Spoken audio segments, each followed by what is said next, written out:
Hello biologists. We're going to continue our invertebrate lecture that we weren't able to finish this last week. And before we jump all the way to where we left off, I wanted to make one quick stop at one slide. I want to jump us all the way through to slide number 83. The reason I want to stop here at slide 83 before continuing on is to remind you kind of where we're at. We just got done talking about the major invertebrate phyla, including the porphyrians, the sponges, the cnidarians, including the jellies, anemones, and corals, the platyhelminths, the flatworms, the mollusks, the snails, clams, and octopus. Then we talked about the nematodes briefly, and now we're into the arthropods. And among the arthropods, we've already completed our discussion on chelicerates, trilobites, and crustaceans. In fact, we left off on the crustaceans, and our last slide was dealing with barnacles. So now we're going to jump to the next group. We're actually going to be jumping to the myriapods first, and then to the hexapods, the insects. So let's do that now. So here we are, slide number 96. And here we are at the myriapods. This includes the centipedes and the millipedes. And these guys are actually very closely related to insects, with the distinct difference that they have this incredible segmentation. It's very obvious in both of these images, but they really only possess two different body segments. And body segments, again, we refer to them as tagmata. So they have two different tagmata. They have the head region up here, which is highly specialized, but everything back here is really just a repetition of the same sort of body part. So these are still slightly different from insects. At one point they were actually grouped with the insects, although we now kind of keep them as a separate group. Okay, that's all we're going to say about the myriapods. We're going to now move on to the largest and most successful group of animals on the planet, the insects. We know them as the hexapods, and there are well over 1 million described species of hexapods, and that is not an inclusive number. There are certainly a number of other insects that have not yet been described. They are defined by their three body segments, so three tagmata. They have a head, they have a thorax, and an abdomen. Very easy to see on this wasp in the upper right corner. Here's the head. The thorax is right here. That's what the wings and the legs are attached to. And then the abdomen here on the back. In addition, they are defined by their three pairs of legs, hence the name hexapoda. Hexa refers to 6, poda refers to legs. Another defining characteristic of insects that is not found in any other group of animals is that they possess two pairs of wings. You can see that here very easily on this moth. They have a pair in the front and they have a pair in the back. And this moth is not folding them up to where you can't see them. This other bug here in the middle actually has two pair of wings also, but they're a little bit more concealed the way that they fold them up. Now the only exception to this is that flies, the group of insects known as true flies, only possess one pair of wings. But all others that have some sort of a flying stage have two pairs of wings. Now, something else that we see in this group is that many of the higher insects actually undergo a complex metamorphosis. They are laid as an egg. They develop into a caterpillar. Okay, that's their larval form. We know them as caterpillars. At some point after this caterpillar has eaten a lot of food, it then pupates, and this pupation period is a very complex biochemical maneuver where afterwards they emerge as a completely different body form. Eventually they dry and look something like this as they extend their wings out and dry. But I think the thing that is most amazing about this is if you look at all these different morphological forms, the caterpillar and the adult don't really look much at all like each other, and yet if you were to take a little DNA sample from either one of these and compare them, they would be identical. So the information on how to make a caterpillar and the information on how to make an adult are contained in the same DNA. Okay, that's all we're going to say on the insects. We're now going to move to the the last truly invertebrate, entirely invertebrate phylum. This is the phylum Echinodermata. And the etymology of this word, echino, refers to spines or spiny, and derma or dermata refers to skin. And this group is a really bizarre group, but they're very ubiquitous, found all over the world's oceans. And they include the sea stars, the urchins, the brittle stars, and the sea cucumbers. And you might have heard of sea stars referred as starfish, although they're not fish, so really the more accurate term would be sea stars. But these animals exhibit a very unique form of symmetry. So instead of it being kind of bilateral, instead of it being kind of radial, they exhibit a unique kind of radial symmetry, five-sided symmetry. And so since it's five-sided, the scientific term for that would be penta, which means five. So penta-radial symmetry. Now, these sea stars that you see down here, if you've ever felt a sea star, they feel kind of soft, but kind of hard at the same time. And that's because just under their skin, they contain calcareous endoskeleton ossicles. That is to say, they contain little micro bones, almost like bones, but they're really kind of a mix between shell and bone, made of calcium carbonate, so it's a similar sort of stuff that your bones are made out of. But there's a whole jigsaw of hundreds, if not thousands, of these tiny plates embedded just under the skin, so if you were to poke at it, it would feel hard, but at the same time it's kind of covered with a soft, fleshy tissue on the outside.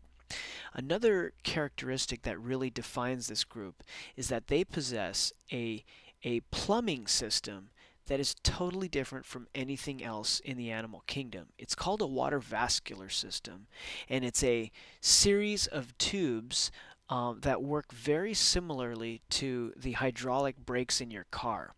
The hydraulic brakes in your car are a series of tubes that are filled with oil, and when you step on the brake, it forces that oil through those tubes and it closes your brakes. That's what slows you down.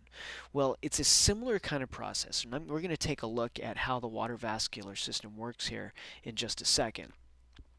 But let's first talk about what's at the end of that hydraulic system.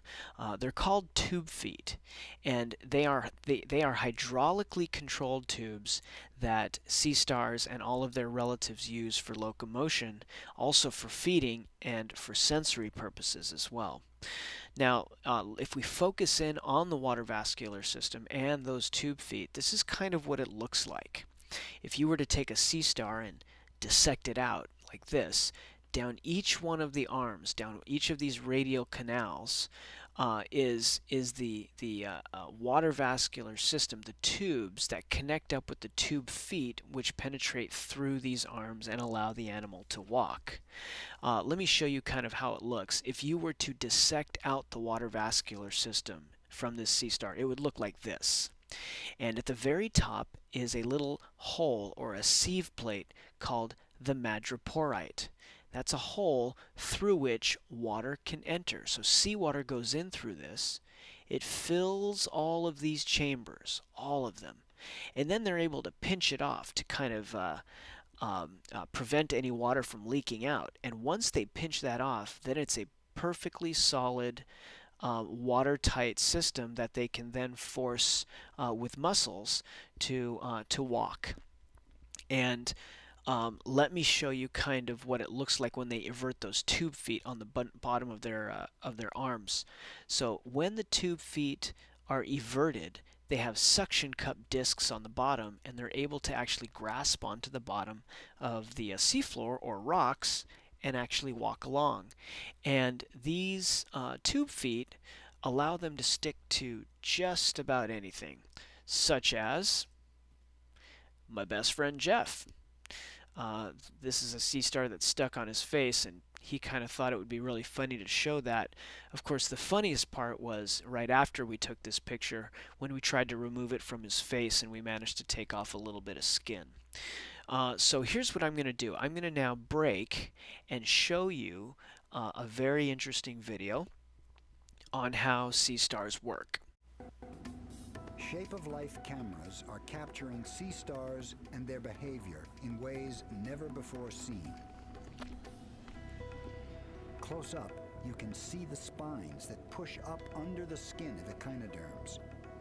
The delicate red sacs between the white spines are skin gills used for breathing. The movements of sea stars are also being revealed with unprecedented clarity.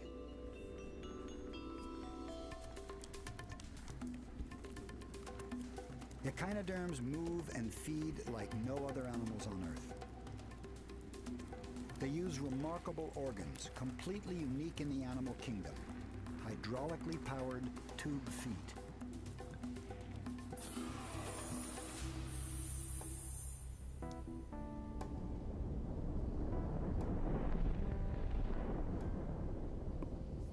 The tube feet of sea stars are inflated by water, drawn into the body through a single opening called a sieve plate.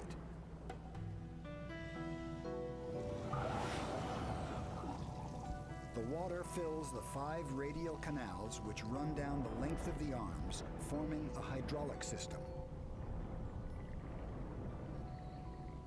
The water is stored in little muscular bulbs. When a bulb contracts, it forces water into the elastic tube foot, extending it. Muscles on the foot swing it in the direction the sea star wants to move.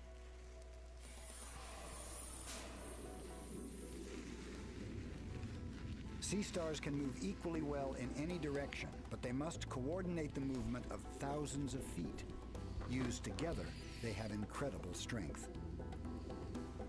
Clustered at the tip of each arm are special sensory tube feet that taste the water, seeking food or sensing danger.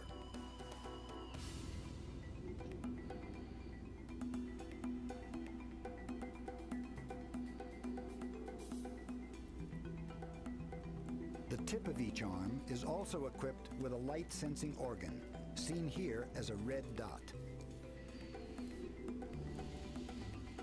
This receptor cannot form images, but it can sense light and darkness. So I hope you enjoyed that, and I hope you now understand a little bit better how tube feet work and the water vascular system. But echinoderms include a whole myriad of different kinds of animals, and we won't have the time to go into all the various families and other groups within the echinoderms, but I did want to point out a couple of things. This slide actually shows you the diversity within the phylum, and they include these guys down here. These are sea cucumbers, known as Holothuroidea. These are the sea stars, known as Asteroidea. These are brittle stars, Ophiuroidea. And then these two groups down here are sea urchins. So here's the sea urchins, and actually sand dollars are just flattened out sea urchins. It's another variety of sea urchin, and they're known as Echinoidea. And the last group here are the sea lilies, also known as Crinoidea. So this shows you the overall diversity within the echinoderms, and it's important to know about the water vascular system. It's important to know this pentaradial symmetry that they possess. So congratulations, we've just now made it through all of the major invertebrate phyla. We are ready to begin our discussion of the vertebrates, of which we are a member. But before we do that, we have a couple of bridging organisms that we have to discuss. So there are 3 groups of organisms that emerge off of the invertebrate line, and they are known as the chordates. And so we just got done talking about echinoderms. We skipped over some of these other invertebrate phyla, but related to the echinoderms is the chordate line. The chordate line includes the vertebrates, okay, so it includes all the organisms that we are a part of, including fish, amphibians, birds, mammals, etc. But it also has these 2 branches of invertebrate groups. These 2 invertebrate groups share a common evolutionary heritage with the vertebrates, and so they all fall under the chordate lineage. So this is interesting. These two groups of organisms are also chordates, but they are not vertebrates. They are still considered invertebrates. So we're going to cover the characteristics that define these three groups within the chordata. So what is it that makes these three groups related?